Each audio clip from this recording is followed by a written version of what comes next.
ఒకనాడు ఢిల్లీ తర్వాత మెట్రో మనది 2వ స్థానంలో ఉండే, ఇవాళ 9వ స్థానానికి పడిపోయినాం. కారణాలు ఏవైనా ఉండని, అడ్డుపడ్డోళ్ళు ఎవరు, కాళ్ళలో కట్టెలు పెట్టింది ఎవరు, నేను మాట్లాడదలుచుకోలే. ఇవాళ మనకు తెలివి వచ్చింది, ఇవాళ మనం మెట్రోని విస్తరించుకోవాలనుకున్నాం. ఇవాళ నాగోల్ జంక్షన్ నుంచి బరాబర్ ఎల్బీ నగర్ నుంచి ఓఎస్ హాస్పిటల్, ఆ నుంచి చాంద్రాయణ గుట్ట, ఆ నుంచి రాజేంద్ర నగర్, డైరెక్ట్గా అంతర్జాతీయ ఎయిర్పోర్ట్కు ఈ నాగోల్ నుంచి ఈరోజు మెట్రో విస్తరణ చేయాలని నేను ప్రతిపాదనలు పంపించిన. నేను ఇక్కడున్న మిత్రులను అడుగుతున్నా, నాగోల్ నుంచి అంతర్జాతీయ ఎయిర్పోర్ట్కు మెట్రో కావాలన్నా వద్దా, మీరు ఒక్కసారి ఆలోచన చెయ్యండి.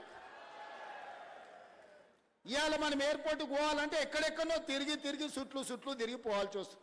అదే నాగోల్ మెట్రో రైలు ఎక్కితే చక్కగా శంషాబాద్ ఎయిర్పోర్టులో దిగుతాం. ఇవాళ గదే అడిగిన, మా రంగన్న చెప్తాడు, అన్న ఎల్బీ నగర్ కాదు హయత్ నగర్ అవతలికి మెట్రో కావాలి, ఇప్పుడు పట్నం అంతా హయత్ నగర్ దాటిపోయింది, వనస్థలపురం అవతలికి ఇయ్యండి అని రంగన్న కలిసినప్పుడల్లా అడుగుతాడు. మా ఎంపీ చామల కిరణ్ అడుగుతాడు, ఇవాళ ఎల్బీ నగర్ నుంచి హయత్ నగర్ అవతలికి మెట్రో పెట్టాలని అడిగిన. అవసరం ఉందా లేదా మీరు ఒక్కసారి ఆలోచన చేయండి.